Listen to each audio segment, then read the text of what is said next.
Happy birthday Girish મિત્ર, happy birthday. અરે ભાઈ હાથ છોડ, મારા બર્થડે ને હજી 4 મહિનાની વાર છે. શું મંડ્યો તું? અરે ભાઈ તારો નહીં, મારો હેપી બર્થડે મારો. ઓહ, ચાલ ગિરિયા, આજે તને સરસ 5 સ્ટાર હોટલમાં જમવા લઈ જાઉં. માફ કર, મારે નથી આવવું ભાઈ.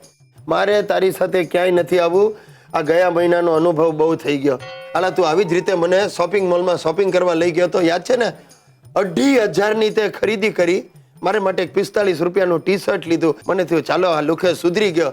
અને પછી કેશ કાઉન્ટર પર તે તારું ક્રેડિટ કાર્ડ આમ વટથી ફેંક્યું. ચાલા 2 વર્ષથી બંધ હતું એ કાર્ડ. ઓલા મશીનમાં નાખ્યું ને એરર ને ટી ટી ટી ચાલુ થયું. આજુબાજુ લોકો ભેગા થઈ ગયા. અરે શરમના મારે 2,500 ચૂકવવા પડ્યા હતા. એ ટી શર્ટ મેં હજી સાચવીને રાખ્યું છે મારા ઇતિયા માટે. ગિરીશ ચિંતા નહીં કર ભાઈ, આજે એવું કાંઈ નહીં થાય. બસ આ હોટલનો મેનેજર મારો ખાસ ભાઈબંધ છે અને મને ખાસ ઇન્વાઇટ કર્યો છે કારણ કે હું વીઆઈપી છું. તું વીઆઈપી વિધાઉટ ઇજ્જત પર્સન એટલે તું. અલા પાછું કાર્ડ મૂકે ને, મારી ઇજ્જતના ધજાગરા મારે નથી કરવા. યા તું હવે જરાય ચિંતા ન કર, આપણી પાસે 5-7 ક્રેડિટ કાર્ડ છે. તારી પાસે 5-7 ક્રેડિટ કાર્ડ? તો તું એના બિલ કેવી રીતે ચૂકવે? યા બહુ સિમ્પલ છે. પહેલા ક્રેડિટ કાર્ડનું બિલ બીજા ક્રેડિટ કાર્ડથી ચૂકવવાનું, બીજાનું ત્રીજાથી. બસ આ ચક્કર ચાલ્યા કરે. સરસ, તું બિઝી ને બેંક વાળા એ બિઝી. ભગા કરવામાં અમારું ફેમિલી નંબર 1 છે. હમણાં થોડા દિવસ પહેલા હું લાઇબ્રેરીમાં ગયો હતો. કંઈક એક જૂનું પુસ્તક મારે શોધવું હતું. તો હિતિયાને હું સાથે લઈને ગયો. મેં કહું ચાલ જરા. ભલે આવજો. અમે લાઇબ્રેરીમાં દાખલ થયા. બધા કેટલાય હકડે થટ આમ ટેબલો ગોઠવેલા ને ટેબલ ખુરશી પર બધા માથું નીચું નાખીને ચૂપચાપ બેઠા હતા.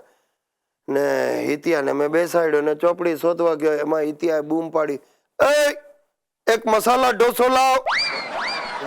જોવા લાગ્યા. ઓલો લાઇબ્રેરી વાળો એ બગડ્યો.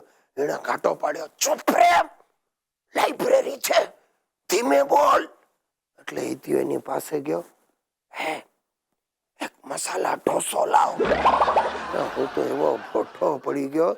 ચોપડી બોપડી રહી બાજુએ. હિતિયાનો કોલર ઝાલીને બહાર લઈ ગયો. અરે રામ, ને મારી બૈરી ઓછી નથી સાહેબ ભગા મારવામાં. એને કઈ અંગ્રેજી બોલવાનો જબરો શોખ છે. ની સંકોચ અંગ્રેજી બોલે. હા, અને એવું બોલે કે જેને અંગ્રેજી આવડતું હોય ને એને તો જરાય સમજાય જ નહીં. પરમાનન્ટ ને પ્રેગ્નન્ટ કરતા એને વાર ન લાગે. અરે તે ભાઈ એક દિવસ થયું એવું, હું સવારે રોજ મંદિરે જાઉં તો હું નીકળ્યો એટલે મેં એને કહ્યું સુશી હું મંદિરે દર્શન કરીને આવું છું ને પછી ઓફિસ જઈશ. એટલામાં કોણ જાણે શું મારા બોસે ઘરે ફોન કર્યો અને સુશીલા ઉપાડ્યો. તેણે પૂછ્યું વેર ઇઝ ગિરીશ? એટલે સુશીલાએ તરત ઇંગ્લિશમાં જ જવાબ આપ્યો, sorry, Girish gone to God's house. ને મૂકી દીધો. ને સાહેબ ઓફિસમાં હો હા થઈ ગઈ. મારો બોસ, સેક્રેટરી, અડધો સ્ટાફ હાર તોરા ને ફૂલ લઈને તાબડતોબ મારા ઘરે પહોંચી ગયા. હું મંદિરેથી પાછો આવીને જોયું. મેં કહું આ બધું ટોળું શું? મને થયું બાપુજી ગયા. એટલે હું ઘૂસ્યો અંદર. એમાં તો મને જોઈને સ્ટાફની 2 છોકરીઓ ભૂત ભૂત કરીને બહાર દોડી ગઈ. મને કઈ ગમ પડે નહીં. મારો બોસ પણ મને જોયા કરે, હું એને જોઉં. પછી અમે એકબીજાને ફોડ પાડ્યો. સુશીલાને કાંઈ ફરક ન પડ્યો. મારો બોસ તો હસતો હસતો ત્યાંથી નીકળી ગયો અને ફૂલ તોરા જે લઈ આવેલો ત્યાં મૂકીને ગયો. હવે સુશીલાએ ફૂલ લીધા, એમાંથી વેણી બનાવી માથામાં નાખી એની બેનપણીઓને બતાવવા ગઈ કે આ જુઓ મારા મિસ્ટરને લીધે આજે મને ફ્લાવરની વેણી પહેરવા મળી.